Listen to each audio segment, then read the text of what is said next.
Ele vivia sozinho, cercado de terras e silêncio. Ela chegou rejeitada, enviada como um fardo. O que ninguém imaginava é que aquela mulher se tornaria tudo na vida de um fazendeiro solitário. Se essa história tocar seu coração, curta e deixe um comentário. Diga também de qual cidade você está assistindo. Eu acordo quando o sol ainda não nasceu, mas o céu já não é mais preto. É aquele azul escuro que anuncia o dia. O azul que me traz de volta à vida, mesmo quando eu não quero voltar. Levanto da cama sem pressa, os pés descalços tocam o chão frio de cimento queimado e é sempre a mesma coisa. Silêncio. Um silêncio que dói mais que qualquer barulho. Moro sozinho nesta fazenda há 4 anos. 4 anos desde que minha mãe morreu e meu irmão foi embora para Goiânia, prometendo voltar e nunca voltando. A casa é grande demais para um homem só. 3 quartos vazios, uma cozinha onde só se faz café, uma sala onde ninguém se senta. O resto é terra, muita terra. 240 hectares de pasto, gado Nelore, cercas que precisam de conserto toda semana e um trabalho que não acaba nunca. Caminho até a cozinha e acendo o fogão. A chama azul é a única companhia que eu tenho nessa hora da manhã. Coloco a chaleira velha em cima do fogo e espero a água ferver enquanto olho pela janela. Lá fora, a escuridão vai cedendo devagar e eu consigo ver o contorno das árvores, o telhado do galpão, a silhueta distante do curral. Tudo quieto, tudo parado. Tudo igual a ontem e ao dia anterior. O café sai forte, quase amargo. Bebo sem açúcar, sentado na beirada da mesa, os cotovelos apoiados na madeira gasta. Não tenho pressa, não tenho ninguém me esperando, nenhum compromisso além do trabalho que eu mesmo inventei para não enlouquecer. A solidão aqui não é apenas a falta de gente, é a falta de sentido, é acordar todos os dias sabendo que nada vai mudar, que ninguém vai ligar, que ninguém vai aparecer na porteira perguntando se está tudo bem. Termino o café e visto a roupa de trabalho. Calça jeans grossa, camisa de manga comprida, chapéu velho que herdei do meu pai. As botas estão na porta, cobertas de barro seco da última chuva, que deve ter sido há umas 3 semanas.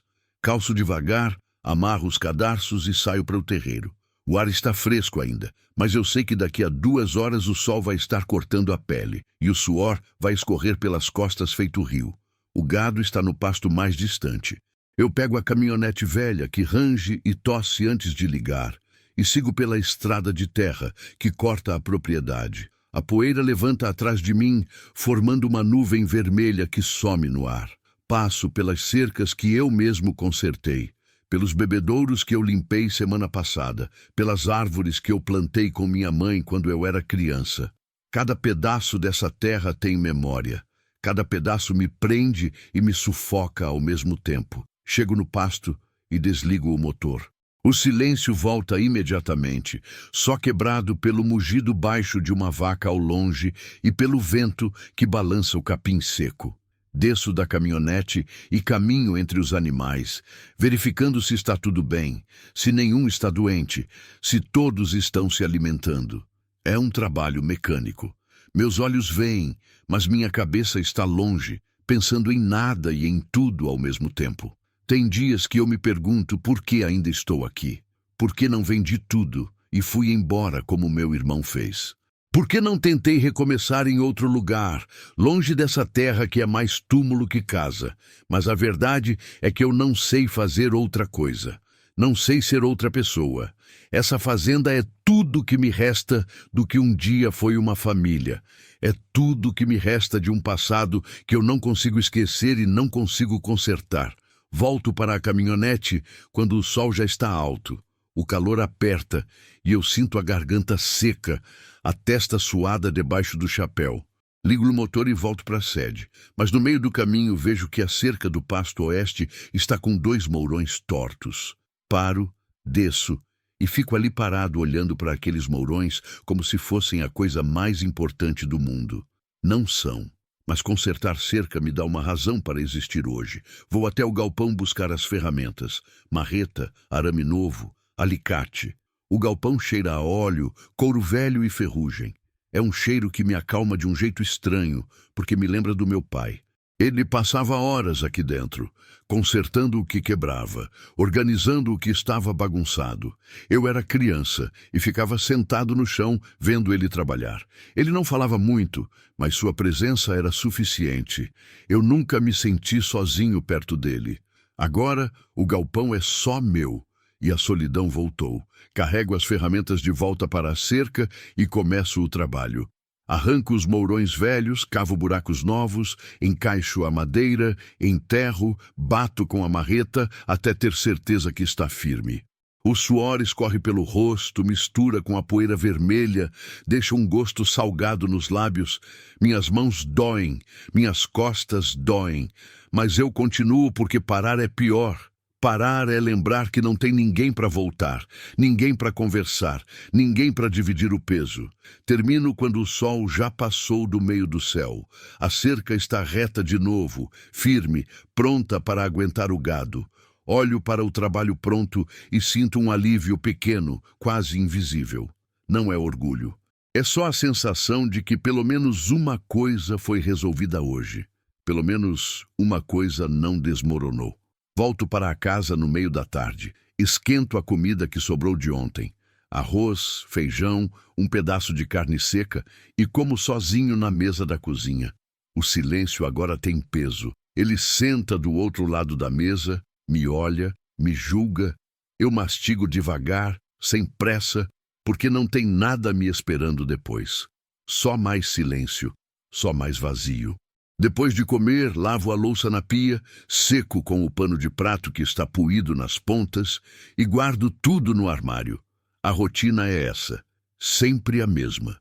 Eu poderia mudar, poderia fazer diferente, mas para quê? Para quem? Saio para a varanda e sento na cadeira de balanço que era da minha mãe. Ela passava as tardes aqui, olhando para o horizonte, esperando meu pai voltar do trabalho. Depois que ele morreu, ela continuou sentando aqui, mas não esperava mais ninguém. Acho que ela só olhava para o passado, para os dias em que a casa era cheia de barulho, de risada, de vida. Agora sou eu que sento aqui, e não espero ninguém também. Só olho a tarde passar, o sol descer devagar, as sombras ficarem compridas no chão. As cigarras começam a cantar, o vento balança as árvores. E eu fico ali, parado, sentindo o peso de uma vida que não sei mais se vale a pena. Tem momentos que eu penso em desistir, não de morrer, mas de tentar. De acordar todo dia fingindo que tem sentido. De trabalhar feito condenado para manter de pé uma coisa que ninguém além de mim valoriza. Mas desistir também é assustador, porque significa admitir que tudo que eu fiz até agora foi em vão. Significa admitir que estou sozinho porque mereço estar, porque afastei todo mundo, porque nunca soube amar direito. Quando a noite chega de vez, eu entro. Fecho a porta, tranco, apago as luzes do terreiro. A casa fica escura e silenciosa. Tomo banho rápido. A água fria me arrepia a pele. Me troco e deito na cama ainda cedo demais para dormir, mas tarde demais para fazer qualquer outra coisa. Fico olhando para o teto no escuro. Penso na minha mãe, no meu pai, no meu irmão que sumiu. Penso em tudo que podia ter sido e não foi. Penso em todas as vezes que eu podia ter dito alguma coisa e fiquei calado. Penso em todas as escolhas erradas que me trouxeram até aqui. Até essa cama vazia, nessa casa vazia, nessa vida vazia. Fecho os olhos e espero o sono chegar. Mas antes dele, vem sempre a mesma pergunta, a que me persegue toda noite. Será que a vida é só isso? Será que vou morrer aqui sozinho, sem ter feito diferença para ninguém? Não tenho resposta, nunca tive. Então durmo, porque é o único jeito de fugir por algumas horas da dor de estar vivo. E amanhã sei que vou acordar de novo, no mesmo silêncio, na mesma solidão, no mesmo vazio que me consome um pouco mais a cada dia que passa. A semana passa arrastada como sempre. Segunda, terça, quarta, tudo igual. Acordo, trabalho, como sozinho, durmo sozinho. O gado precisa de sal mineral. Então, na quinta-feira de manhã, decido ir até o vilarejo buscar uns sacos. Não é longe, uns 25 quilômetros de estrada de terra, mas é longe o suficiente para eu ter que sair da fazenda. E isso já é diferente. Saio cedo, antes do sol ficar violento. A caminhonete range na estrada esburacada e eu desvio dos buracos maiores por instinto, sem nem pensar. Conheço cada curva, cada descida, cada árvore torta que marca o caminho. Já fiz esse trajeto centenas de vezes, talvez milhares. O vilarejo se chama São Pedro das Areias, mas não tem nada de santo e a areia é só poeira vermelha que gruda em tudo. São umas 50 casas, a maioria pequena, de tijolo à vista ou madeira velha. Tem uma igreja que abre só no domingo, um mercadinho que vende de tudo um pouco, um posto de gasolina com uma bomba só, e uma praça onde os velhos se sentam debaixo das árvores para fugir do calor.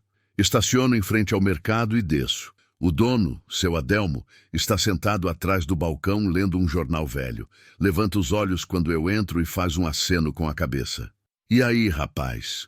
Seu Adelmo, vim buscar sal mineral. Uns 4 sacos. Tá no depósito. Vou buscar. Ele se levanta devagar, as articulações estalando, e desaparece pelos fundos da loja. Fico esperando, olhando as prateleiras cheias de produtos empoeirados, latas de sardinha, pacotes de macarrão, sabão em barra. Tem um ventilador de teto rodando devagar, mas não adianta muita coisa. O calor aqui dentro é sufocante. Seu Adelmo volta carregando um saco nos ombros, o rosto vermelho de esforço. Deixa cair no chão com um baque surdo e volta para buscar os outros. Eu ajudo a carregar até a caminhonete. Ele anota no caderninho dele e eu pago em dinheiro. Poucas palavras trocadas. É sempre assim. Ninguém aqui é de muita conversa. Estou amarrando os sacos na caçamba quando ouço um barulho estranho vindo do beco ao lado do mercado. Não é um barulho alto, mas me chama a atenção porque parece alguém revirando algo, alguma coisa caindo. Paro o que estou fazendo e olho. No começo não vejo nada. Só o beco estreito, cheio de lixo acumulado, caixas de papelão empilhadas, uma lata velha de óleo. Mas então percebo um movimento. Alguém está agachado ali, no meio daquela sujeira, mexendo em alguma coisa. Dou alguns passos até a entrada do beco e paro. É uma mulher. Jovem, talvez uns 20 e poucos anos. Cabelo escuro amarrado de qualquer jeito, roupa simples e surrada. Ela está revirando uma sacola de lixo, as mãos tremendo, procurando alguma coisa. Comida, eu percebo. Ela está procurando comida no lixo. Meu estômago aperta. Fico parado ali, sem saber o que fazer, sem saber se devo me aproximar ou ir embora. Ela não me viu ainda. Está concentrada demais, desesperada demais. Pega um pedaço de pão meio mofado, limpa com a mão e morde. Mastiga rápido, os olhos sempre alerta como um bicho acuado. Dou mais um passo e um graveto estala debaixo da minha bota. Ela ergue a cabeça de imediato, os olhos arregalados de susto. Por um segundo ficamos assim, olhando um para o outro. Seus olhos são escuros, fundos, cheios de medo. Ela se levanta devagar, ainda segurando o pedaço de pão. O corpo inteiro tenso, como se estivesse prestes a correr. Desculpa, eu falo, e minha voz sai mais baixa que eu esperava. Não quis assustar. Ela não responde, só me olha, avaliando se sou perigo ou não. Percebo agora que ela está magra demais.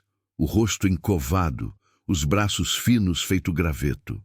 A roupa está suja, rasgada em alguns pontos. E tem algo nos olhos dela, algo que eu reconheço porque já vi no espelho. Desistência. Você tá com fome? Pergunto, mesmo sabendo que a resposta é óbvia. Ela hesita, depois faz um movimento pequeno com a cabeça. Sim. Espera aqui, só um minuto. Volto para o mercado. Seu Adelmo está de novo atrás do balcão. Pego 2 marmitas prontas que ele vende, dessas de isopor com arroz, feijão e frango. Pego também um refrigerante e um pacote de biscoito. Seu Adelmo me olha curioso, mas não pergunta nada. Pago e saio.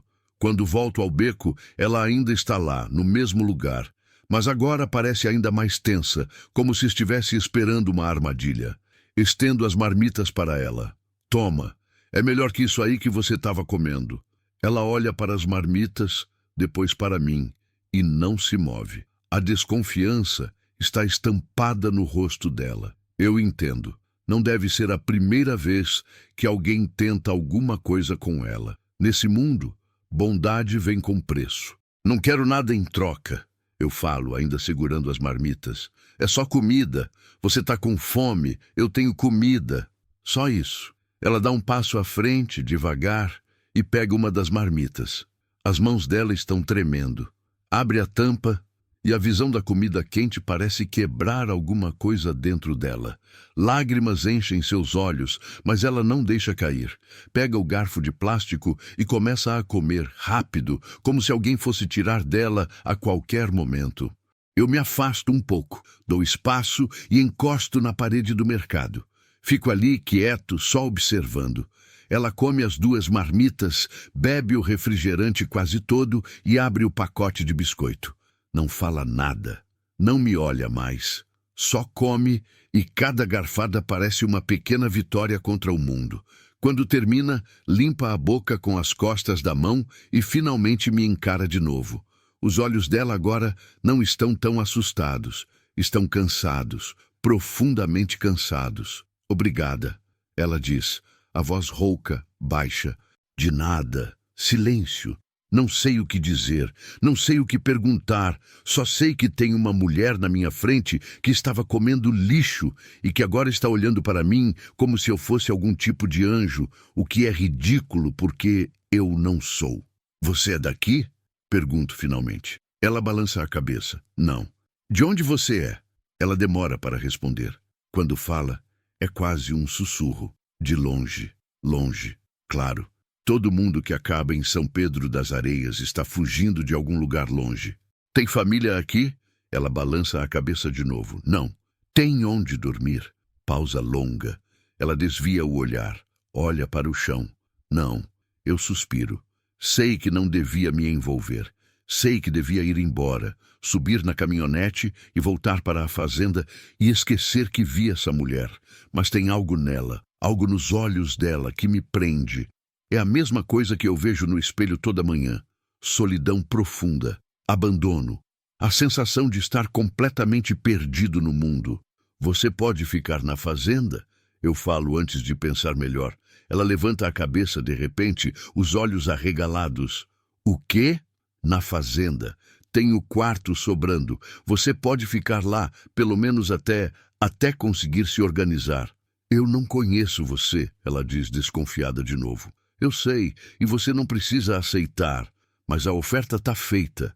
Tem uma casa grande demais para um homem só, tem comida, tem teto.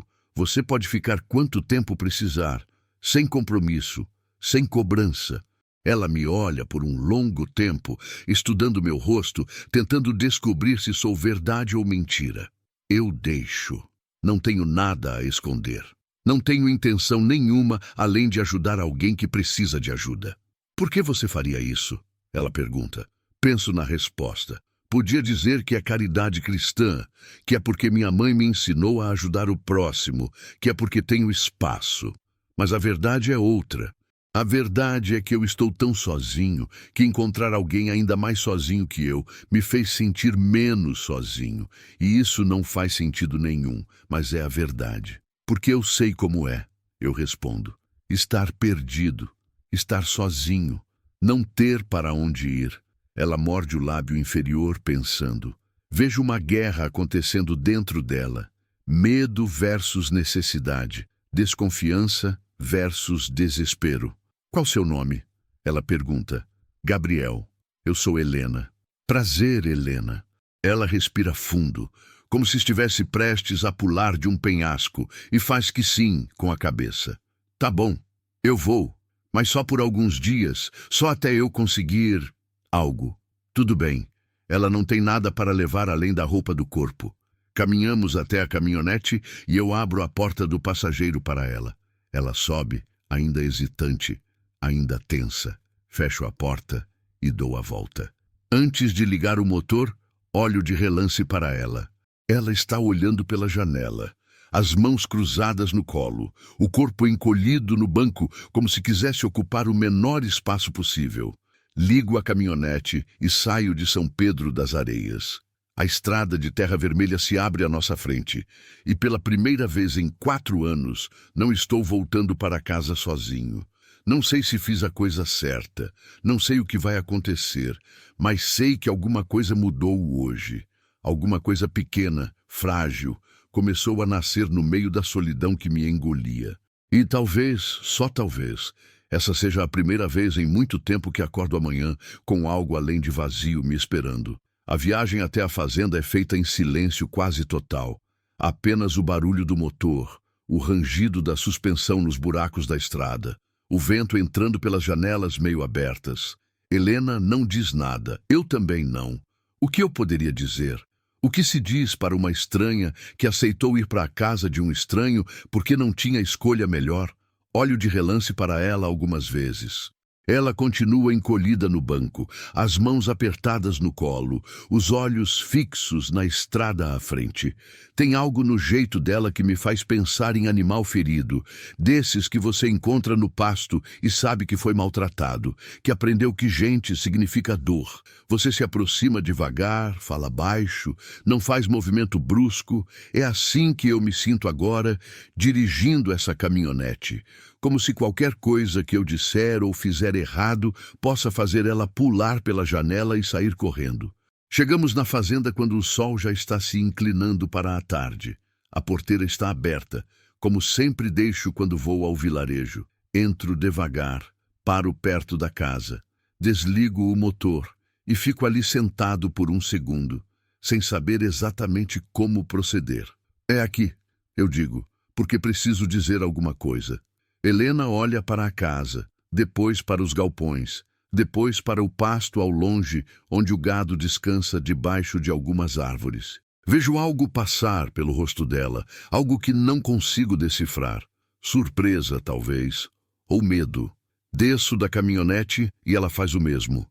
Devagar, os pés tocando o chão vermelho com cuidado, como se estivesse pisando em terreno minado. Fecho a porta do meu lado e caminho até a frente da casa. Ela me segue a alguns passos de distância, mantendo espaço entre nós. Abro a porta e entro. A casa está como deixei pela manhã, limpa, organizada, vazia. O silêncio aqui dentro é diferente do silêncio da estrada. É mais pesado, mais definitivo. É o silêncio de quem está acostumado a não ter ninguém. Pode entrar, eu falo, virando para ela. Helena hesita na soleira da porta, como se cruzar aquele limite fosse uma decisão irreversível. Depois de alguns segundos, ela entra.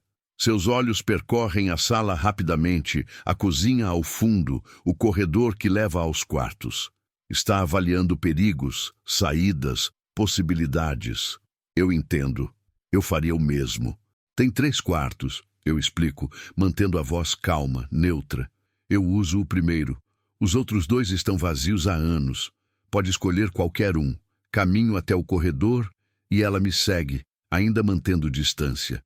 Abro a porta do quarto do meio. É simples. Uma cama de solteiro, um guarda-roupa velho, uma janela que dá para o terreiro lateral. Está limpo, mas há uma camada fina de poeira acumulada nos móveis. Aquela poeira que só vem com o tempo de não uso. É esse aqui, eu digo. Vou pegar roupa de cama. Vou até o armário do corredor e pego lençóis limpos, fronha, uma coberta fina. Volto e começo a arrumar a cama. Helena fica parada na porta do quarto me observando. Não oferece ajuda, não se aproxima, só observa. E eu não cobro nada dela. Termino de arrumar e me afasto. Pronto, o banheiro é aquele ali. Aponto para a porta ao lado. Tem toalha, sabonete, shampoo, tudo o que precisar. Ela faz um movimento de cabeça, um agradecimento silencioso. Você deve estar cansada, eu continuo. Pode descansar, ou tomar um banho, ou o que quiser. Vou estar na cozinha se precisar de algo. Saio do quarto e volto para a cozinha. Preciso me ocupar com alguma coisa, preciso parecer normal. Preciso não demonstrar que estou tão nervoso quanto ela, só que por motivos diferentes. Abro a geladeira e fico olhando lá dentro sem ver nada de verdade. Fecho. Abro de novo. Pego uma garrafa de água e bebo direto do gargalo. O que eu fiz? O que eu estava pensando? Trouxe uma estranha para dentro da minha casa, uma mulher que eu não sei nada sobre ela, que pode ter fugido de qualquer coisa, que pode trazer problemas que eu nem imagino. Mas, ao mesmo tempo, o que eu deveria ter feito? Deixado ela lá comendo lixo? Virando as costas e esquecendo? Ouço a porta do banheiro fechar. Depois, o som da água do chuveiro. Helena está tomando banho. Eu respiro fundo, tentando acalmar os pensamentos que correm desenfreados. Uma coisa de cada vez. Ela precisa de um lugar para ficar. Eu tenho um lugar. Por enquanto, é só isso. Nada mais. Começo a preparar o jantar. Não tenho muita variedade, mas tenho o básico. Arroz, feijão, umas batatas, carne moída no freezer. Começo a cozinhar e é reconfortante ter algo para fazer com as mãos, algo que exige atenção. Pico as batatas, refogo a carne, coloco o arroz na panela. O cheiro de comida começa a encher a cozinha e isso também é reconfortante. Faz a casa parecer menos vazia.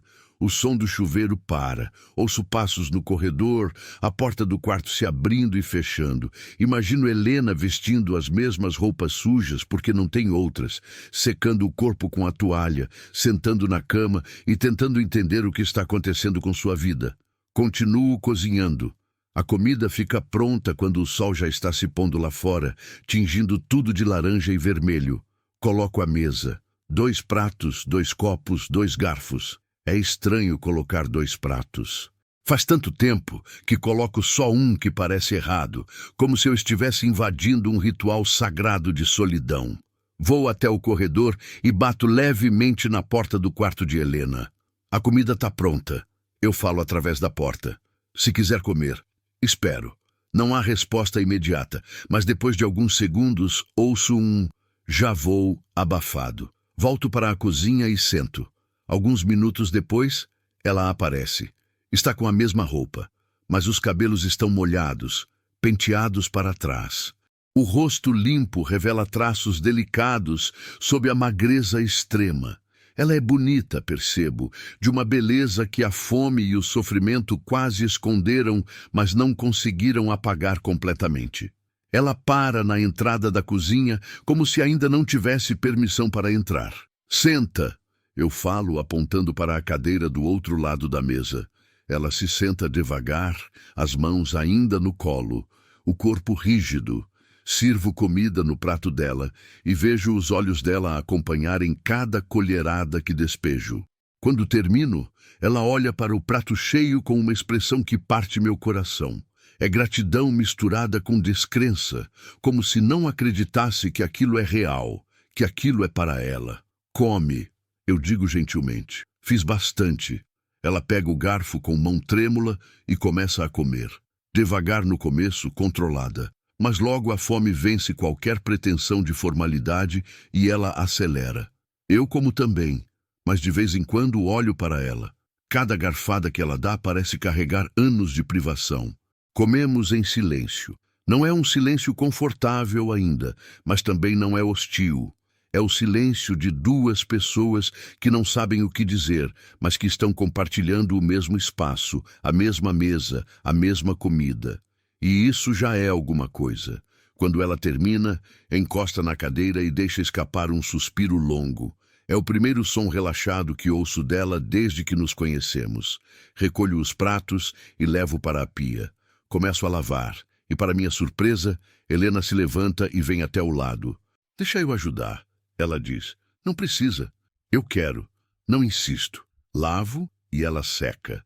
E ficamos assim, lado a lado em silêncio, executando uma tarefa doméstica simples que de alguma forma nos aproxima um pouco. Quando terminamos, ela guarda os pratos e copos nos lugares que eu indico, e há algo quase natural nisso, como se ela sempre tivesse feito isso, como se esse fosse seu lugar. Saímos para a varanda. O céu está escuro agora, cheio de estrelas. mais estrelas do que qualquer pessoa da cidade consegue imaginar. Sento na cadeira de balanço e Helena fica de pé, encostada no batente da porta, olhando para a imensidão escura à nossa frente. É muito quieto aqui, ela diz, e é a primeira coisa que ela fala que não é resposta direta a uma pergunta minha. Se acostuma. Você mora sozinho há muito tempo? 4 anos. Por quê? A pergunta é direta, sem rodeios. Eu podia mentir, podia dar uma resposta superficial. Mas tem algo na escuridão, na forma como não estamos nos olhando, que facilita a honestidade. Minha mãe morreu, meu irmão foi embora, não tinha mais ninguém.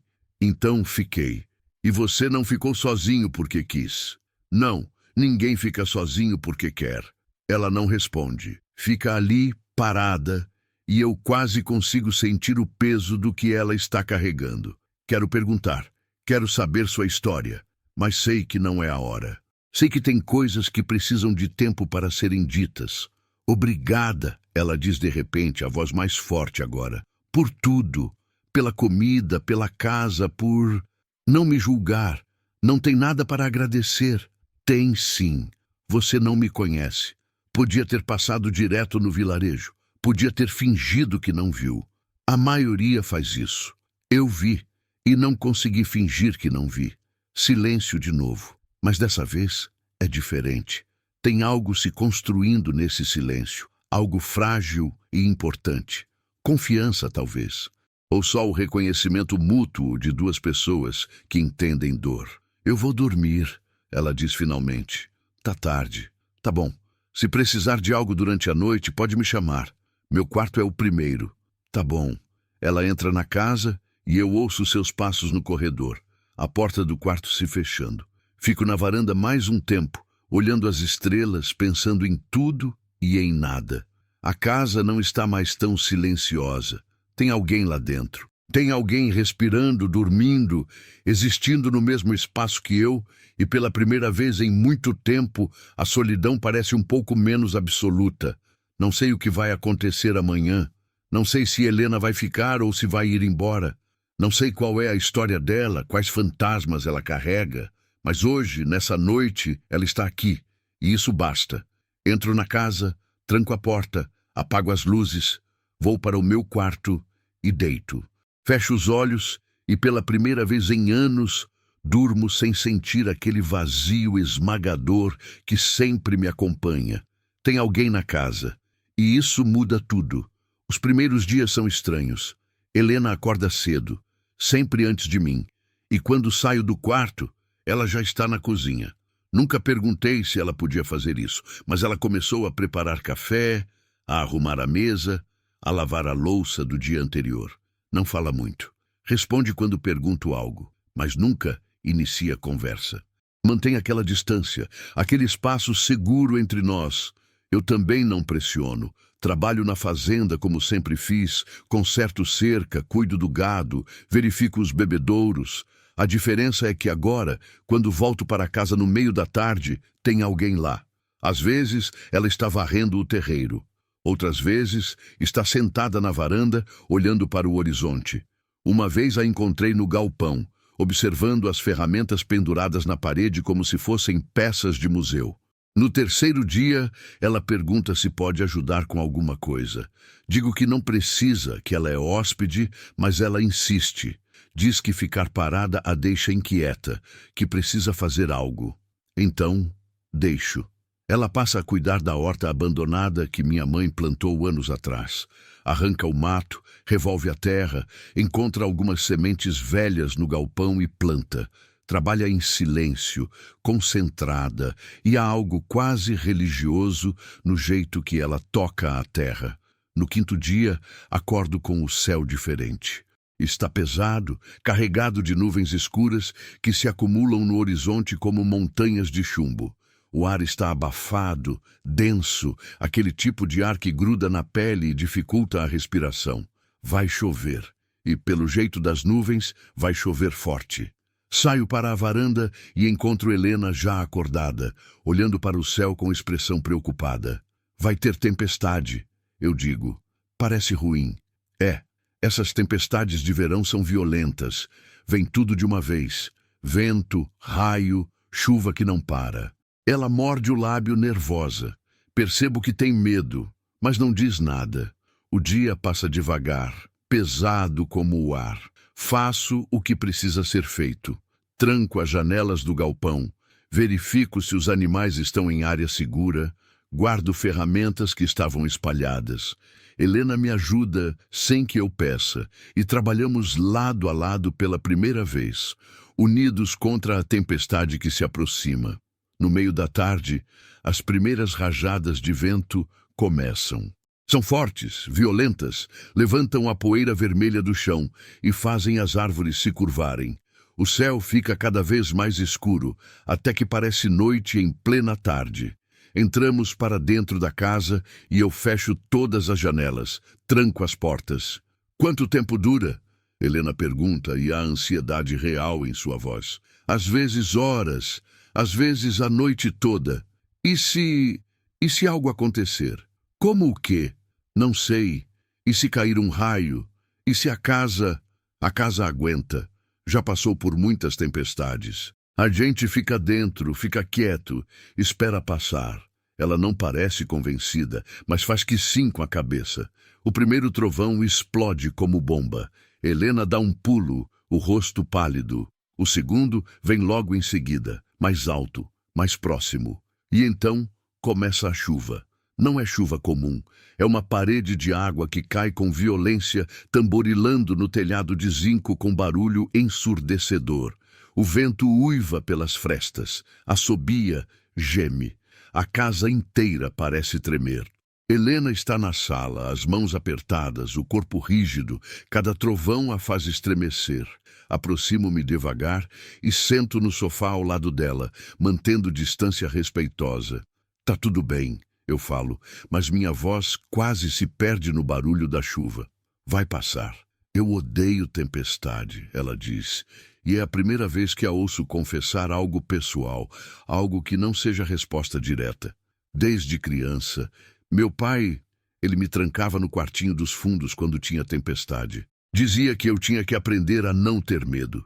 Sinto raiva imediata de um homem que nunca vi, de um pai que fez isso com uma criança. Você não está trancada aqui, eu digo, e não está sozinha. Ela me olha, e há algo vulnerável nesse olhar. Algo que ela normalmente esconde. Outro trovão, esse tão alto que sinto a vibração no peito. Helena fecha os olhos com força, as mãos tremendo. Sem pensar muito, estendo a mão e toco seu ombro levemente. Ela não se afasta. Respira fundo, tentando se acalmar. Respira, eu digo baixinho. Só respira. Conta comigo. 1, 2, 3. Ela acompanha, respirando no mesmo ritmo que eu. E aos poucos, o tremor diminui um pouco. Ficamos assim por longos minutos, enquanto a tempestade faz sua fúria lá fora. A chuva continua violenta, os trovões ainda explodem no céu, mas Helena está um pouco mais calma agora. Então, no meio de tudo, a luz apaga. A casa mergulha em escuridão quase completa. Apenas os clarões de raios iluminando tudo por frações de segundo. Helena solta um grito abafado. Calma! Eu falo rápido. É só a energia. Acontece direto. Tenho velas. Já volto. Levanto e vou até a cozinha às cegas, as mãos tateando as paredes. Encontro a gaveta onde guardo as velas e os fósforos, acendo 3 velas e volto para a sala. A luz fraca e trêmula cria sombras nas paredes, mas pelo menos não estamos mais no escuro total. Coloco as velas na mesa de centro e volto a sentar. Helena está encolhida no sofá agora, os joelhos puxados para o peito, abraçando as próprias pernas. Parece uma criança assustada, e meu coração aperta. Helena, eu chamo suavemente. Olha para mim. Ela levanta os olhos, brilhantes à luz das velas. Não vai acontecer nada, eu digo devagar, com firmeza. A tempestade vai passar, a luz vai voltar, e você está segura aqui. Eu prometo. Você não pode prometer isso. Posso sim. Essa casa já passou por coisas piores. Eu já passei por tempestades piores. E a gente está aqui. A gente aguenta. Ela me olha por um longo tempo, procurando algo no meu rosto. Verdade, talvez, ou só alguém em quem confiar, mesmo que por uma noite. Por que você é tão gentil comigo? Ela pergunta de repente, e a pergunta me pega desprevenido. Eu já te disse, porque sei como é estar sozinha. Não é só isso, tem algo mais. Ninguém faz o que você fez sem querer algo em troca. Eu não quero nada, Helena, só quero ajudar. As pessoas não são assim. Algumas são. Você só não teve sorte de conhecer muitas. Ela desvia o olhar, e vejo lágrimas começarem a descer pelo rosto dela. Não são lágrimas de medo da tempestade. São lágrimas de algo mais profundo, algo que estava guardado há muito tempo. Minha família me mandou embora, ela diz, a voz quebrando. Me casaram com um homem que eu nem conhecia. Disseram que era uma honra, que eu tinha sorte. Mas não era sorte. Era castigo. Fico quieto, deixo ela falar. Sei que ela precisa disso. Eles nunca me quiseram. Eu sempre fui a filha errada, a que não sabia ficar quieta, a que questionava, a que defendia quem não devia. Eles me usaram, me fizeram carregar o peso de tudo. E quando surgiu a chance de me mandar embora, agarraram, me enganaram, disseram que o homem era bom, que ia me tratar bem. Mas quando cheguei lá, ela para, o corpo tremendo agora mais do que tremia com os trovões. O que ele fez? Pergunto, e minha voz sai mais dura do que pretendia. Não importa, eu fugi. Peguei o pouco que tinha e fugi no meio da noite. Andei dias, peguei carona, caminhei quando não tinha carona. Cheguei em São Pedro sem nada, sem dinheiro, sem ninguém. E foi aí que você me encontrou. O silêncio agora é pesado, carregado de dor e verdade. A tempestade continua rugindo lá fora, mas aqui dentro há outra tempestade acontecendo. Essa feita de palavras e feridas antigas. Seus pais sabem onde você está? Pergunto. Não, e não quero que saibam. Para eles, eu já não existo mesmo. E o homem? Ele está procurando você? Ela hesita, e vejo o medo real passar por seus olhos. Não sei, talvez. Ele é orgulhoso. Não gosta de perder o que acha que é dele. Sinto um frio percorrer minha espinha. Isso é mais complicado do que eu imaginava. Muito mais complicado. Você está segura aqui.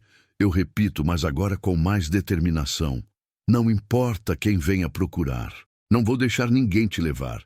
Você não me conhece, Gabriel. Não sabe quem eu sou de verdade. Talvez minha família tivesse razão. Talvez eu seja só problema. Você não é problema. Você é alguém que precisava de ajuda, e eu posso ajudar. Ela soluça, e antes que eu perceba, ela se aproxima e encosta a cabeça no meu ombro. Fico imóvel por um segundo, surpreso, mas então, devagar, levanto o braço e envolvo seus ombros. Ela chora ali no meu ombro, enquanto a tempestade grita lá fora e eu deixo. Deixo ela chorar tudo o que precisa chorar, tudo o que guardou por muito tempo. Não sei quanto tempo ficamos assim. A chuva continua, os trovões continuam, mas aos poucos vão ficando mais distantes. A pior parte da tempestade está passando, e Helena finalmente para de chorar. Levanta a cabeça, limpa o rosto com as mãos. Desculpa, ela diz. Não precisa pedir desculpa. Eu não queria desabar assim. Tá tudo bem desabar. Às vezes a gente precisa. Ela me olha, e há algo diferente no olhar dela agora. A desconfiança diminuiu. A distância diminuiu. Pela primeira vez, sinto que ela está realmente aqui. Realmente presente. Não só fisicamente, mas emocionalmente também. A chuva diminui para uma garoa constante. Os trovões agora são apenas um rumor distante. A tempestade está indo embora, levando com ela não só a violência do clima, mas também alguns dos muros que Helena havia construído ao seu redor. Eu tenho medo, ela confessa. Medo de ele me encontrar. Medo de ter que voltar. Medo de nunca conseguir recomeçar. Você não vai ter que voltar. E vai conseguir recomeçar. Já começou. Como você sabe? Porque você está aqui. Porque fugiu. Porque escolheu sobreviver, mesmo quando seria mais fácil desistir. Isso é começo, Helena. Isso já é recomeço. Ela inspira fundo, como se estivesse absorvendo minhas palavras, testando se consegue acreditar nelas. A luz volta de repente, iluminando a sala. Piscamos com o brilho súbito. Apago as velas. Lá fora, a chuva agora é apenas um chuvisco, e o céu começa a clarear no horizonte. Passou, eu digo. Passou, ela repete, mas sei que não está falando só da tempestade. Naquela noite, algo mudou entre nós. As paredes caíram um pouco. A confiança cresceu um pouco. E pela primeira vez, desde que ela chegou, sinto que não somos mais dois estranhos dividindo um teto. Somos duas pessoas que começam a se conhecer, a se entender, a se apoiar e talvez, só talvez, a se salvar mutuamente. Os dias depois da tempestade são diferentes. Helena ainda é quieta, ainda é cuidadosa, mas algo nela relaxou. Não é confiança completa, mas é um começo. Ela sorri de vez em quando, pequenos sorrisos que aparecem rápido e desaparecem logo, mas que existem. E isso já é muito. Uma manhã, acordo e encontro a casa vazia. Meu coração dispara por um segundo, o medo irracional de que ela tenha ido embora, de que tenha desaparecido no meio da noite como apareceu na minha vida. Mas então olho pela janela e a vejo lá fora, no que costumava ser a horta da minha mãe. Está de joelhos na terra, as mãos sujas, arrancando os últimos resquícios de mato seco. Saio e caminho até ela. Não me ouve se aproximar, está concentrada demais. Paro a alguns metros, só observando. Há algo bonito no jeito que ela trabalha, algo quase sagrado, como se cada planta que ela cuida, cada pedaço de terra que ela revolve, fosse um ato de fé. Fé de que ainda pode haver crescimento, fé de que ainda pode haver vida.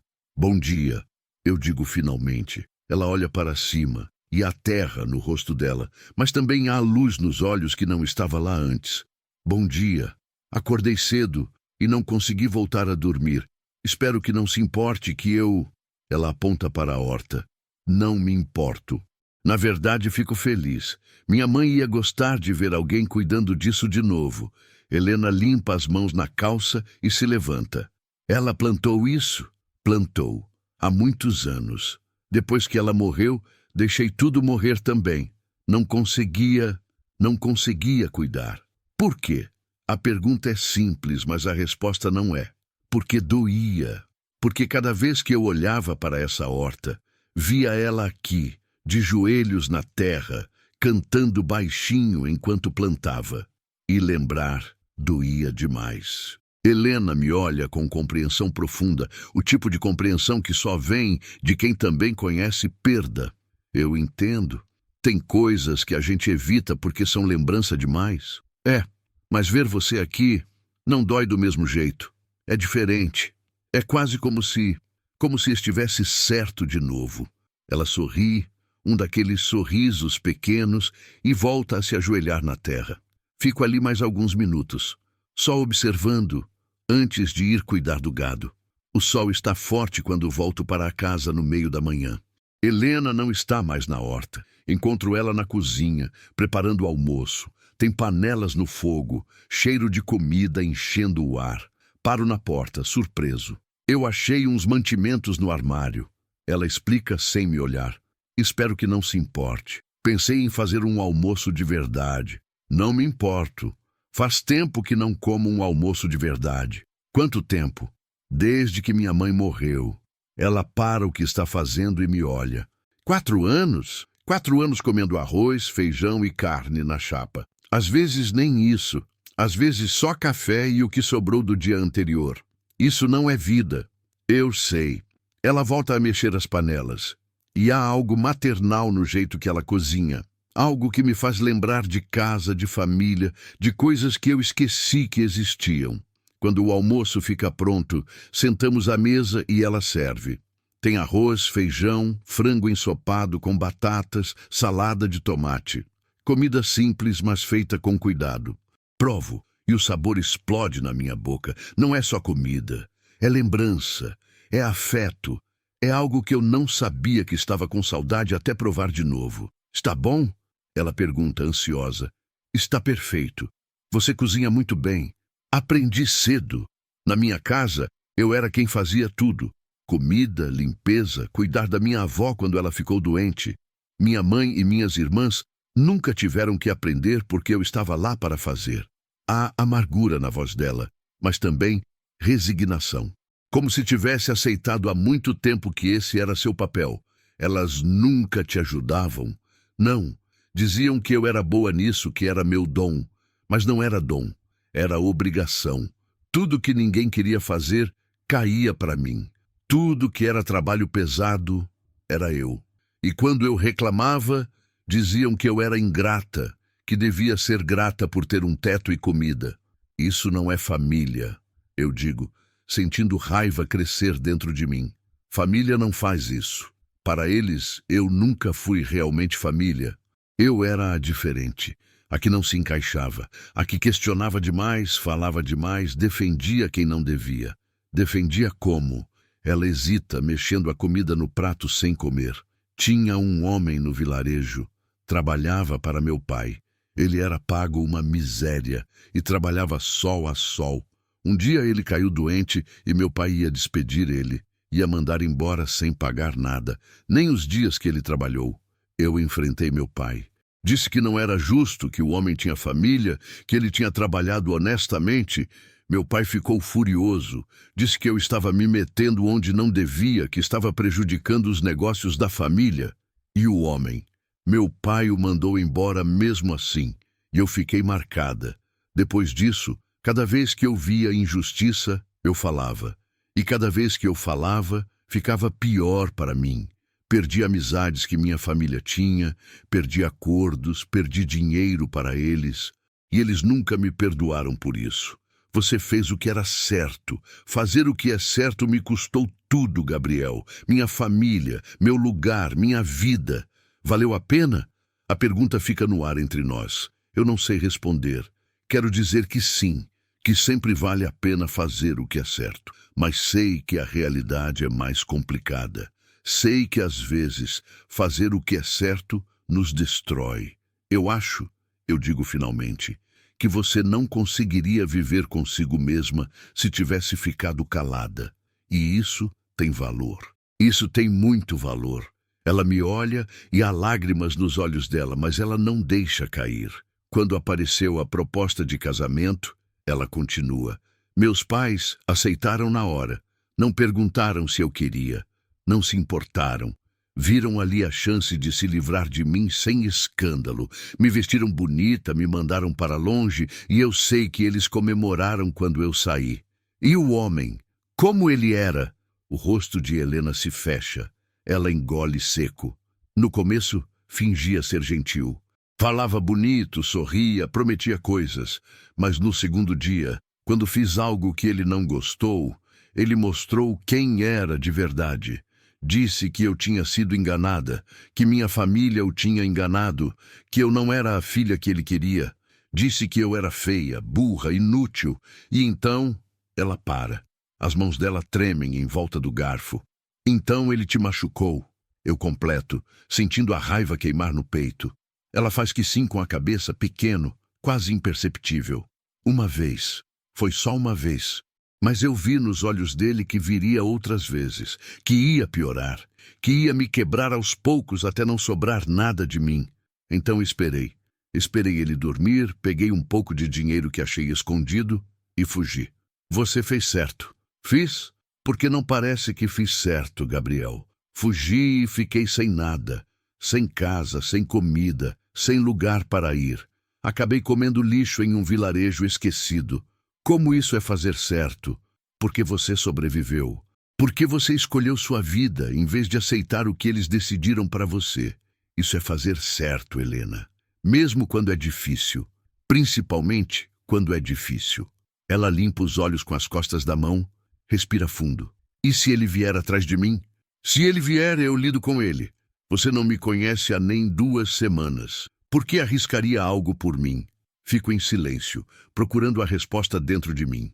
Por que mesmo? Por que me importo tanto? Por que a ideia de alguém machucando ela me enche de uma raiva que não sentia há anos? Por quê? Eu respondo devagar. Você me lembrou que ainda existe bondade no mundo. Você chegou aqui sem nada, ferida, assustada, e mesmo assim não perdeu quem você é. Continua plantando, continua cozinhando, continua cuidando. Isso é raro, Helena. Isso é precioso. E eu não vou deixar ninguém destruir isso. Ela me olha fixamente e o silêncio se estende. Mas não é um silêncio desconfortável.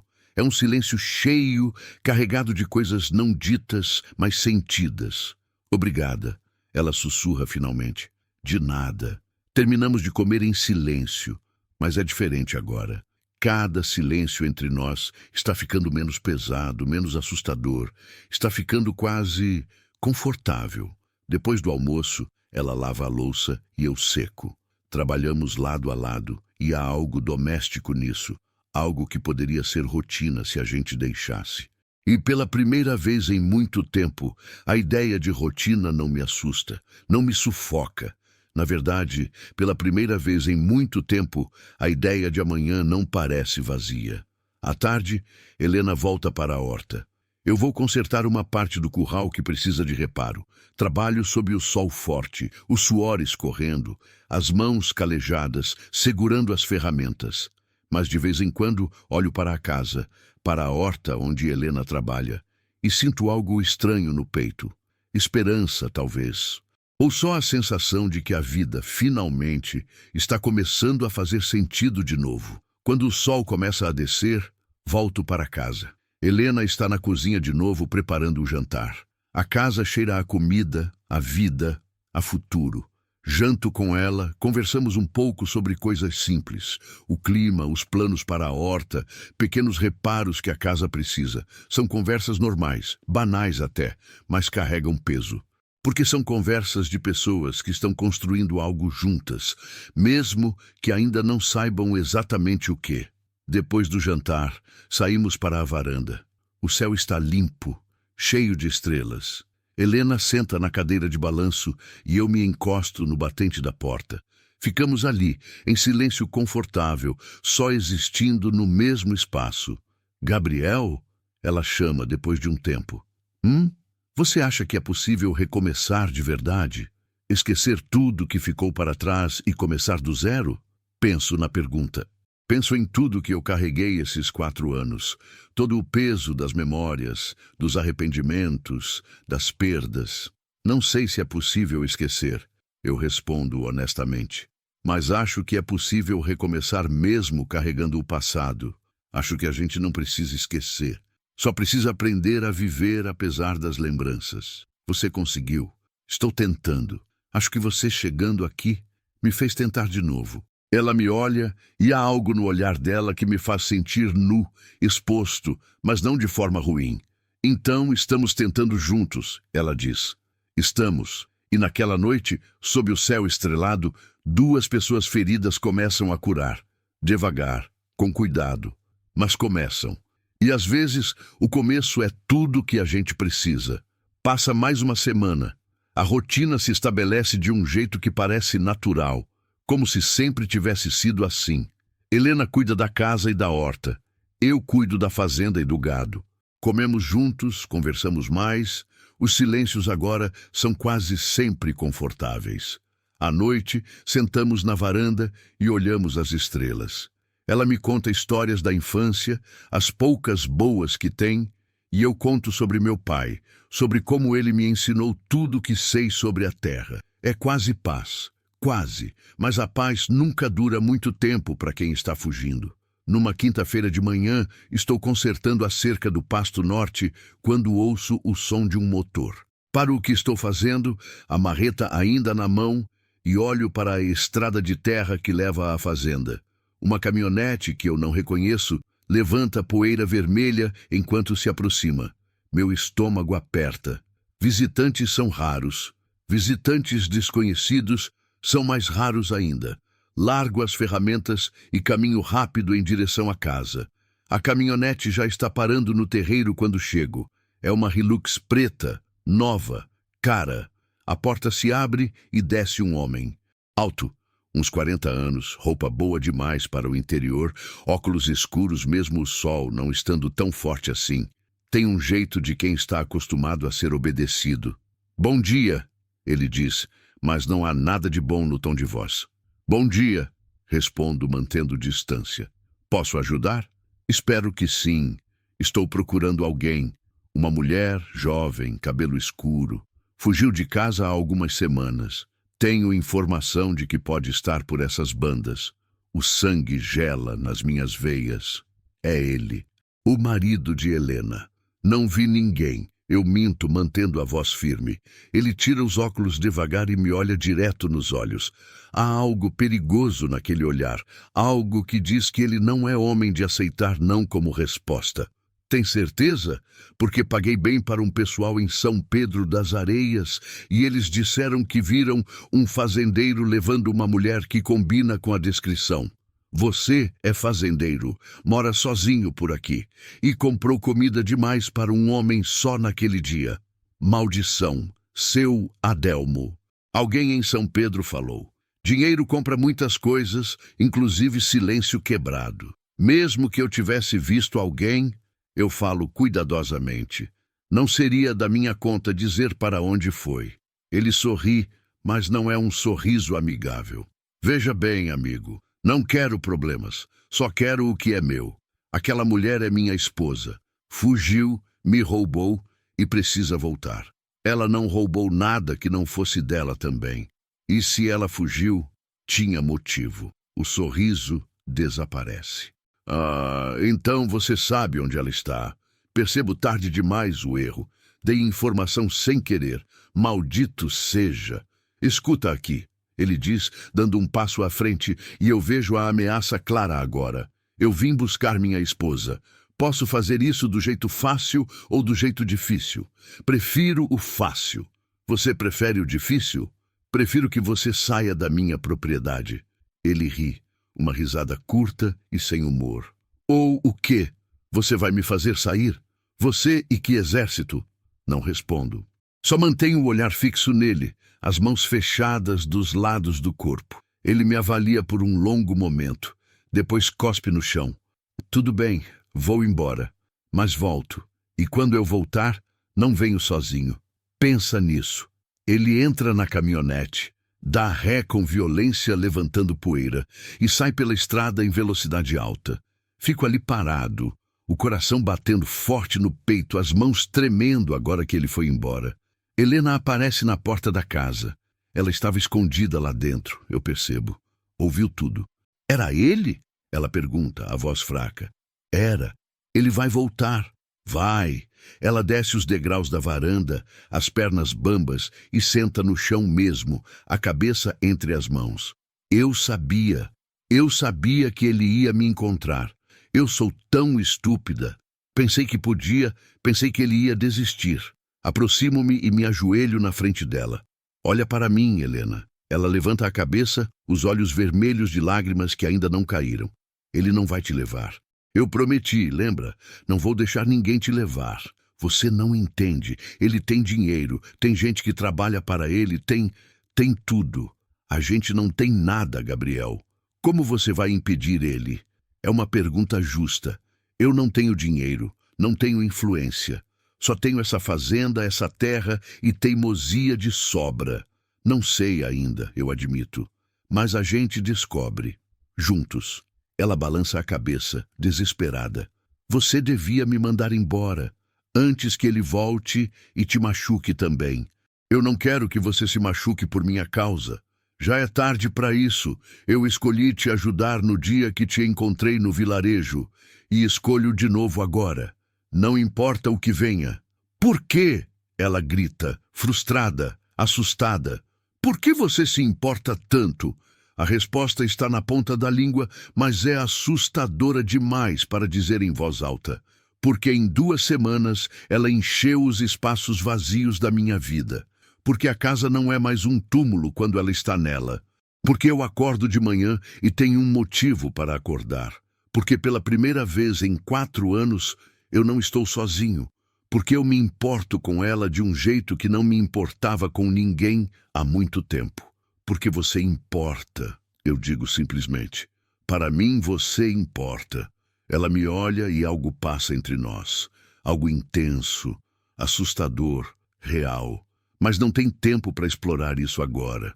Tem tempo só para sobreviver. O que a gente faz? Ela pergunta. Primeiro a gente se prepara. Se ele voltar, precisa nos encontrar prontos. Passo o resto do dia trancando a casa, verificando as fechaduras, colocando trancas extras. Encontro a velha espingarda do meu pai no armário, carrego ela, deixo perto. Não sou homem de violência, mas vou proteger o que é meu. E Helena, eu percebi, se tornou minha. A noite chega pesada. Comemos pouco, nenhum de nós tem apetite.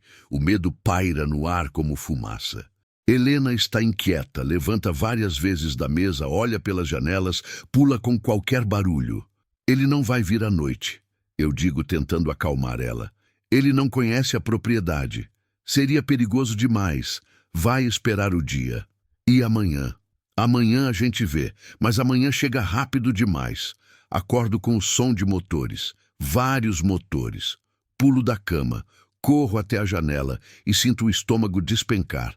São 3 caminhonetes, a Hilux preta da frente, mais 2 atrás. Ele voltou e trouxe gente. Corro até o quarto de Helena e bato na porta.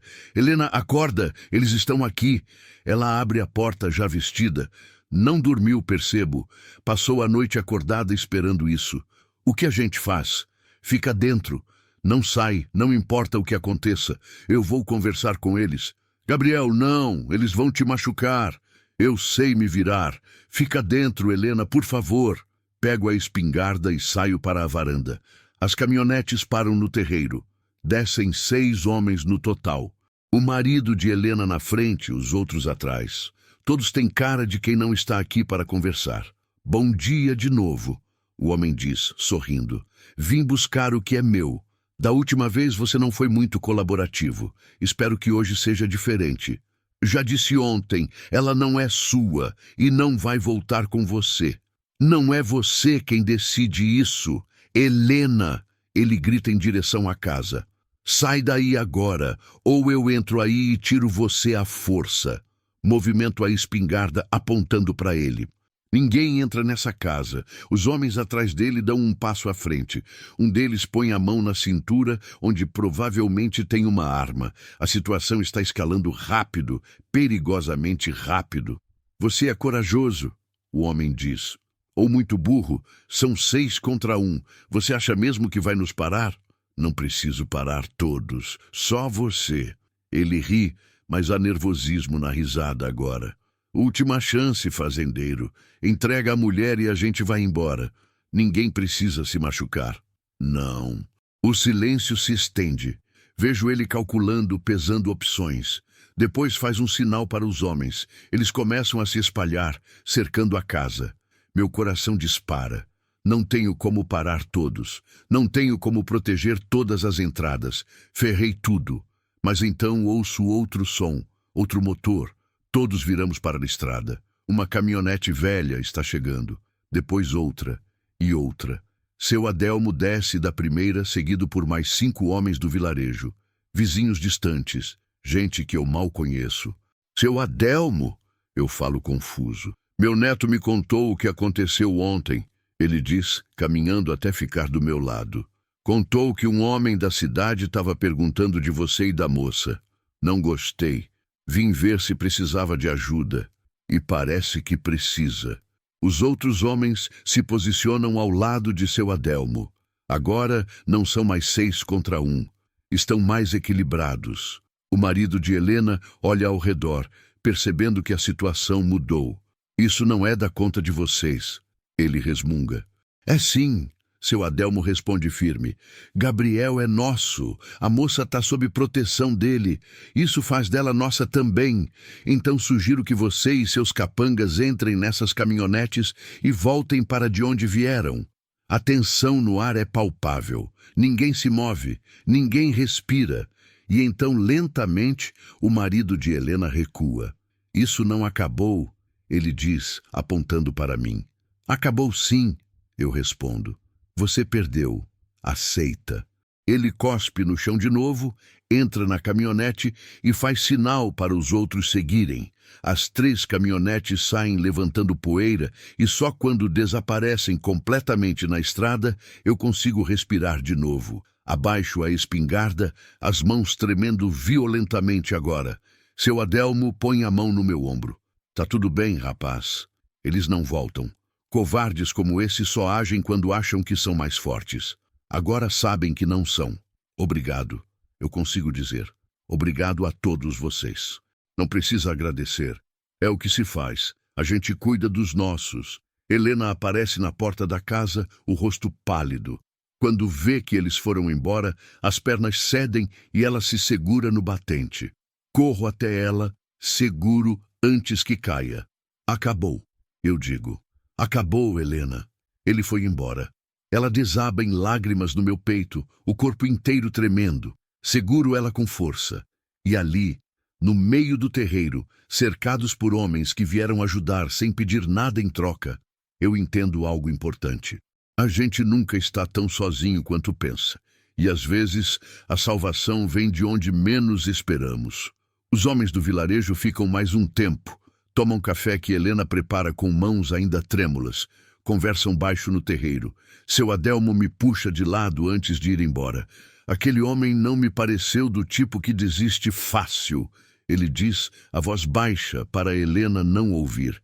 Hoje ele recuou, porque não esperava resistência. Mas homem com orgulho ferido é perigoso. Eu sei. Fica esperto. Qualquer coisa estranha, qualquer movimento suspeito, você manda avisar no vilarejo. A gente volta. Por que vocês fizeram isso? Vocês mal me conhecem. Seu Adelmo sorri, um sorriso cansado, mas genuíno. Porque é o certo. E porque aquela moça ali, ele aponta para Helena, que está na varanda, não merece sofrer nas mãos de um homem daqueles. A gente viu no olho dela, viu o medo. E ninguém aqui é de deixar mulher ser maltratada. Não importa quem seja o homem ou quanto dinheiro ele tenha. Aperto a mão dele com força, sem conseguir falar. Ele entende, bate no meu ombro e vai embora com os outros. Quando ficamos sozinhos de novo, a fazenda parece diferente, mais silenciosa, mais vulnerável. Helena está sentada nos degraus da varanda, olhando para o horizonte como se esperasse ver as caminhonetes voltarem a qualquer momento. Sento ao lado dela. Ficamos assim por longos minutos, só o som do vento no capim seco quebrando o silêncio. Eu preciso ir embora, ela diz de repente. O quê? Eu preciso ir, Gabriel. Hoje ele recuou, mas o seu Adelmo tem razão, ele vai voltar. E da próxima vez vai ser pior. Vai trazer mais gente, vai ter um plano melhor. E você vai se machucar por minha causa. Não posso deixar isso acontecer. Você não vai a lugar nenhum. Gabriel. Não, Helena. Escuta. Escuta o que eu vou te dizer e escuta com atenção. Viro para ela. Pego as mãos dela nas minhas. Estão geladas apesar do calor. Quando você chegou aqui, eu estava morto por dentro. Não morto de verdade, mas pior. Morto do tipo que ainda respira, ainda come, ainda trabalha, mas não vive. Eu acordava todo dia para nada. Trabalhava para nada. Existia para nada. Essa fazenda era minha prisão e meu túmulo ao mesmo tempo. Ela me olha, lágrimas começando a se formar. E então você apareceu. E de repente, tinha alguém na mesa de café. Tinha alguém cuidando da horta que eu deixei morrer. Tinha alguém cozinhando, limpando, existindo no mesmo espaço que eu. E a casa deixou de ser túmulo, deixou de ser prisão, virou lar de novo. Gabriel, eu não posso... Deixa eu terminar. Por favor. Ela fecha a boca, as lágrimas agora escorrendo livres. Eu não estou fazendo isso só por bondade. Não estou te protegendo só porque é o certo. Estou fazendo porque você importa para mim de um jeito que eu não esperava. De um jeito que me assusta, mas que também me faz sentir vivo pela primeira vez em anos. E se você for embora agora, se você fugir de novo, vai levar com você a única coisa que me faz querer acordar amanhã. Você mal me conhece, ela sussurra. Faz 2 semanas. E em 2 semanas você mudou minha vida inteira. Isso não conta? Ela soluça, cobre o rosto com as mãos. Eu não quero que você sofra por mim. Já causei problema demais. Para minha família, para aquele homem e agora para você. Tudo que eu toco, eu destruo. Você não destruiu nada, Helena. Você construiu. Construiu essa horta que estava morta. Construiu refeições em uma cozinha que há anos só via café requentado. Construiu vida em uma casa que era só morte. E construiu esperança em um homem que não tinha mais nenhuma. Puxo as mãos dela do rosto, seguro com firmeza.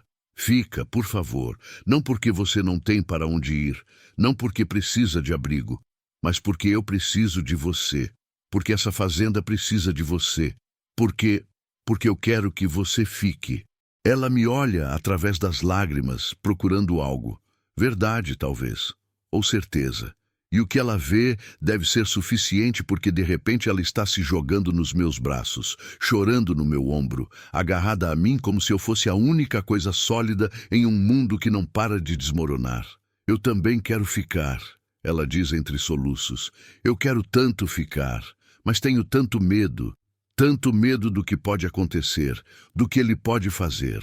Então a gente enfrenta esse medo juntos, não sozinhos. Juntos, ficamos abraçados ali nos degraus da varanda, enquanto o sol sobe no céu e o dia esquenta. É um abraço de desespero, mas também de promessa, de escolha. Ela escolhe ficar, eu escolho proteger, e ambos escolhemos enfrentar o que vier, lado a lado. Quando finalmente nos soltamos, ela limpa o rosto e respira fundo. O que a gente faz agora? Agora? Agora a gente vive, a gente continua plantando, cozinhando, trabalhando, a gente continua construindo isso aqui, o que quer que isso seja. E fica preparado. Se ele voltar, a gente enfrenta. Mas não vamos viver com medo, não vamos deixar ele roubar isso da gente também. Ela concorda com a cabeça e vejo determinação nos olhos dela agora, junto com o medo. É um equilíbrio frágil, mas é real. Os dias seguintes são estranhos. Vivemos em alerta constante. Qualquer barulho de motor me faz parar o que estou fazendo e olhar para a estrada. Helena pula com qualquer som inesperado, mas ao mesmo tempo, a vida continua. A horta cresce. As refeições acontecem, as conversas ficam mais profundas.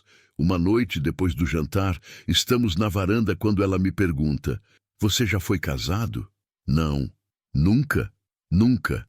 Tive namorada quando era mais jovem, mas não deu certo. Ela queria sair daqui, ir para a cidade grande. Eu não conseguia deixar a fazenda. Então ela foi embora sozinha. Você se arrependeu?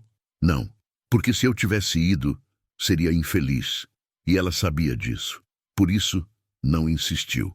E depois? Depois foi só trabalho. E quando minha mãe ficou doente, foi só cuidar dela até ela morrer. Quando ela se foi, meu irmão também foi. E sobrei só eu. Eu e essa terra que é grande demais para um homem só, mas pequena demais para dividir. Helena fica quieta por um momento.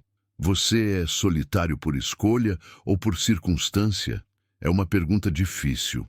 Penso antes de responder. No começo foi circunstância.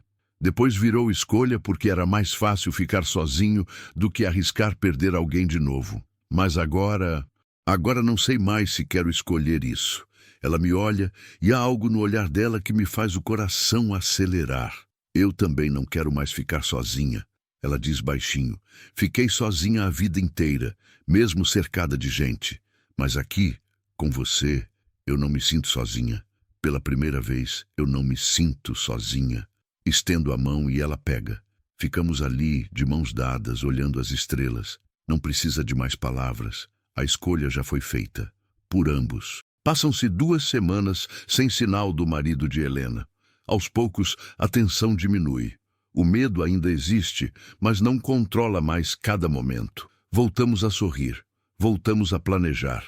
Helena quer expandir a horta, quer plantar mais coisas, quer vender no vilarejo, talvez. Quer criar algo que seja dela. Eu concordo com tudo. Ajudo a preparar a terra, a fazer canteiros novos, a buscar sementes. Uma tarde, estamos trabalhando lado a lado na horta, quando ela para e me olha. "Gabriel, Você acha que é possível ser feliz depois de tudo que aconteceu? Largo a enxada e olho para ela. A terra no rosto dela, suor na testa, os cabelos presos de qualquer jeito. Ela nunca esteve tão bonita.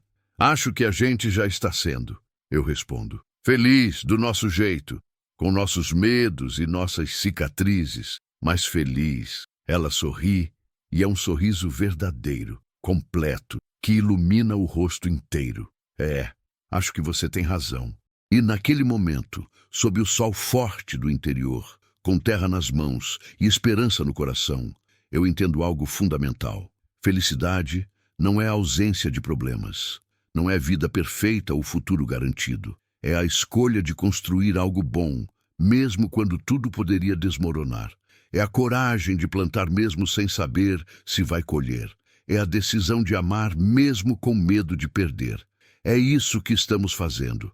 Helena e eu estamos escolhendo, e essa escolha, por si só, já é vitória. À noite, depois do jantar, ela me surpreende com uma pergunta. E se a gente oficializasse? O quê? A gente. Isso aqui. E se a gente casasse de verdade? Não por obrigação, como foi comigo antes, mas por escolha. Porque queremos. Porque faz sentido. Meu coração para por um segundo. Você está falando sério? Completamente. Gabriel, você me salvou. Mas não só isso. Você me mostrou que ainda existe bondade, que ainda existe lugar para mim no mundo. E eu quero ficar. Não só por enquanto. Para sempre. Se você quiser também. Não preciso pensar. A resposta está clara há dias, esperando só a pergunta certa. Eu quero. Quero mais que tudo. Ela sorri. E dessa vez os olhos enchem de lágrimas boas. Lágrimas de felicidade, não de medo. Levanto, contorno a mesa, ajoelho na frente dela e pego suas mãos. Helena, você quer casar comigo? De verdade, para a vida toda. Não importa o que venha. Sim, ela diz sem hesitar. Sim, eu quero. E ali, naquela cozinha simples, naquela fazenda isolada no meio do nada, dois corações feridos encontram cura um no outro. A escolha foi feita. E nenhum medo, nenhuma ameaça, nenhum passado vai conseguir desfazer isso. Porque quando duas pessoas escolhem ficar, escolhem lutar, escolhem construir juntas, não há força no mundo que possa separá-las. E nós escolhemos, contra tudo e contra todos. Nós escolhemos. O casamento acontece no vilarejo, na pequena igreja de São Pedro das Areias, numa manhã de sábado quando o sol ainda não está violento. Não tem nada de grande ou pomposo. Seu Adelmo é testemunha, junto com Dona Maria, a mulher que cuida da igreja. Tem mais umas 15 pessoas, vizinhos que vieram sem convite, só porque souberam e quiseram estar presentes. Gente simples, de roupa simples, mas com sorrisos verdadeiros. Helena está com um vestido branco que compramos na cidade mais próxima. Nada elaborado, só um vestido simples que cai bonito nela. Ela prendeu os cabelos, deixou alguns cachos soltos ao redor do rosto. Está linda de um jeito que me tira o ar dos pulmões. Eu estou com calça jeans limpa, camisa branca que era do meu pai, e as botas que uso todo dia, porque são as únicas que tenho. Não importa. Nada disso importa. O padre é velho, deve ter uns 70 anos, mas fala com voz firme. Não faz sermão longo. Fala sobre compromisso, sobre escolha, sobre duas pessoas que decidem caminhar juntas, não porque é fácil, mas porque vale a pena. Fala sobre amor, que não é só sentimento, mas decisão diária de ficar, de lutar, de construir. Cada palavra ressoa fundo em mim. Cada frase poderia ter sido escrita para nós. Quando chega a hora dos votos, minha voz treme. Olho para Helena, para aquela mulher que encontrei comendo lixo e que agora está aqui, de pé, escolhendo me escolher. Helena, eu começo e tenho que pausar porque a emoção aperta a garganta. Quando você entrou na minha vida, eu estava perdido. Não sabia mais o que era viver de verdade, só sabia existir. Você me ensinou de novo, me ensinou que vale a pena acordar, que vale a pena plantar, que vale a pena ter esperança. Eu prometo cuidar de você todos os dias. Prometo te proteger. Prometo que você nunca mais vai estar sozinha, nunca mais vai passar fome, nunca mais vai ter medo sem ter alguém do seu lado para enfrentar esse medo com você. Eu te escolho hoje e vou te escolher todo dia que vier depois. Lágrimas escorrem pelo rosto dela, mas ela sorri. Quando é a vez dela falar, a voz sai baixa, mas firme. Gabriel, você me encontrou quando eu tinha desistido. Quando eu não acreditava mais que existia bondade no mundo, você me provou que eu estava errada. Me deu casa, comida, segurança, mas mais que isso, me deu respeito, me deu valor, me fez sentir que eu importo, que eu tenho propósito. Eu prometo ser companheira para você em tudo. Prometo cuidar dessa casa, dessa terra, de você. Prometo que não importa o que venha, nós vamos enfrentar juntos, porque juntos a gente é mais forte do que qualquer medo, qualquer passado, qualquer coisa que tente nos separar.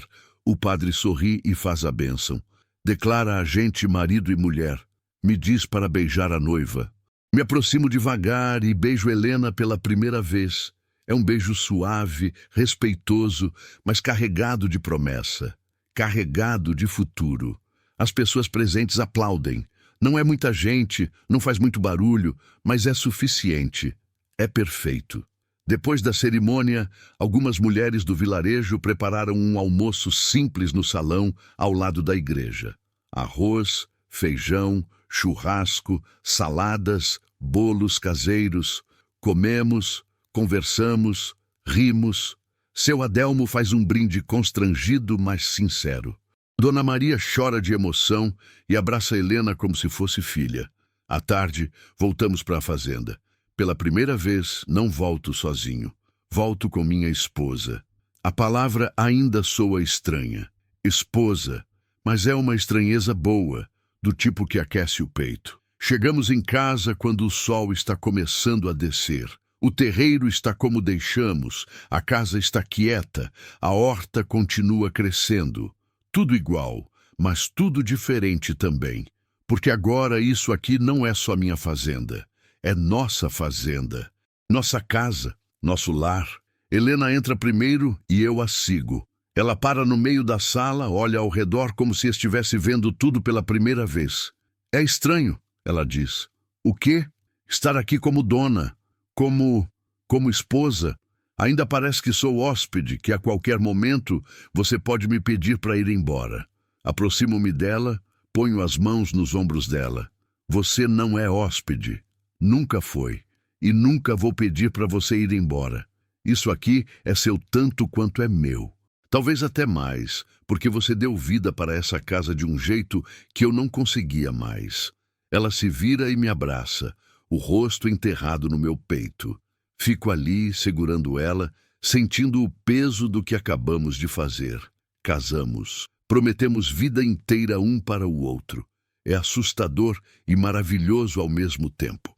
A noite cai e fazemos jantar juntos, já marido e mulher. Tem algo diferente no ar, uma intimidade nova, mais profunda. Depois de comer, saímos para a varanda como sempre fazemos. Mas dessa vez ela senta do meu lado na cadeira de balanço, encostada em mim. O céu está cheio de estrelas. Sempre está, mas hoje parece ainda mais bonito. Gabriel? Ela chama depois de um tempo em silêncio. Obrigada. Por quê? Por tudo. Por me encontrar, por me acolher, por me escolher quando ninguém mais escolheu, por me dar uma razão para acreditar de novo. Você não precisa agradecer. Eu é que agradeço. Por você ter ficado, por ter me dado uma razão para viver de novo. Ela levanta a cabeça e me beija. É diferente do beijo na igreja. É mais profundo, mais necessário. Carrega todo o peso de tudo que passamos para chegar aqui. Quando nos separamos, ela sorri. Acha que vai dar certo? A gente?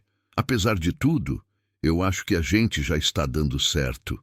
Cada dia que passa, a gente constrói mais, e enquanto a gente continuar construindo juntos, vai dar certo. Ela encosta de novo em mim, suspira contente. Os meses passam. O outono chega, depois o inverno, depois a primavera. A horta cresce, produz, alimenta a gente e ainda sobra para vender no vilarejo. Helena ganha fama pelos vegetais dela. As pessoas começam a encomendar e ela fica feliz de um jeito que me faz feliz também. Eu trabalho na fazenda, cuido do gado, faço reparos. Mas agora volto para casa e tem alguém esperando. Tem comida quente na mesa. Tem conversa na hora do jantar. Tem companhia na varanda. Tem alguém deitando ao meu lado à noite. Tem vida. Não temos notícia do ex-marido de Helena. Às vezes, ela ainda acorda assustada, sonhando que ele voltou. Nesses momentos eu a abraço, falo que está segura, que não vai acontecer nada. E aos poucos, os pesadelos vão ficando menos frequentes. Um dia, quase um ano depois do casamento, Helena vem até o pasto onde estou trabalhando. Tem algo diferente nela. Algo no jeito de andar, no jeito de sorrir. Aconteceu algo? Pergunto preocupado. Aconteceu, ela diz e o sorriso fica maior. Estou grávida. O mundo para. O coração para. Tudo para. O quê? Grávida, Gabriel. A gente vai ter um filho. Não sei o que dizer, não sei o que fazer. Só sei que de repente estou rindo e chorando ao mesmo tempo, pegando ela no colo, girando, tendo cuidado para não machucar, e ela está rindo também, e é o som mais bonito que já ouvi. Um filho, eu repito, ainda sem acreditar. A gente vai ter um filho. Vai! Daqui uns 7 meses. Coloco ela de volta no chão, ajoelho e ponho a mão na barriga dela que ainda está lisa. Oi! Eu falo para a barriga, eu sou seu pai, e você vai ser muito amado, tão amado que nem vai acreditar. Helena ri através das lágrimas e passa a mão no meu cabelo. Vai ser uma boa criança, ela diz. Com um pai como você, não tem como ser diferente. Naquela noite, deitados na cama, conversamos sobre nomes, sobre o futuro, sobre como vai ser ter um filho nessa fazenda isolada. Mas não é mais isolada, percebo. Tem gente no vilarejo que se importa com a gente. Tem Dona Maria, que já ofereceu ajuda para quando o bebê nascer. Tem seu Adelmo, que disse que vai ensinar o menino ou menina a pescar no rio quando crescer. Não estamos sozinhos. Nunca mais vamos estar. O bebê nasce em uma manhã de primavera, quando as flores que Helena plantou estão todas desabrochando. É uma menina, pequena, barulhenta, perfeita. Helena está cansada, mas radiante. Segura a filha nos braços como se segurasse o mundo inteiro. Como a gente vai chamar ela? Eu pergunto, tocando a mãozinha minúscula. Helena pensa por um momento, olha pela janela onde o sol entra iluminando tudo. Esperança, ela diz, porque foi o que você me deu, e é o que ela representa. Esperança. Eu repito, sentindo o peso e a beleza do nome. É perfeito, e é mesmo. Esperança cresce cercada de amor, de terra vermelha, de céu cheio de estrelas. Cresce ouvindo histórias da avó que nunca conheceu, mas que amava plantar. Cresce ajudando na horta, brincando no pasto, aprendendo que trabalho honesto tem valor. Cresce sabendo que foi desejada, querida, amada. Anos passam. A fazenda prospera. A horta vira pequeno negócio. Esperança ganha um irmão, depois uma irmã. A casa que era túmulo vira lar barulhento, cheio de risadas, de correria, de vida. Uma noite, muitos anos depois daquele dia no vilarejo, quando encontrei Helena pela primeira vez, estamos na varanda. As crianças já dormiram. O silêncio voltou, mas é um silêncio diferente do que era antes. Não é vazio. É paz. Você se arrepende? Helena pergunta de repente. De quê? De ter me trazido para cá. De ter complicado sua vida. Pego a mão dela. Entrelaço os dedos. Você não complicou minha vida. Você deu sentido para ela. Tudo que eu tenho de bom veio de você. Essa família, essa casa cheia, essa paz. Veio tudo de você. Veio de nós dois, ela corrige. Você me salvou primeiro. E você me salvou de volta. Acho que é isso que a gente faz um pelo outro. Salva, de novo, todo dia.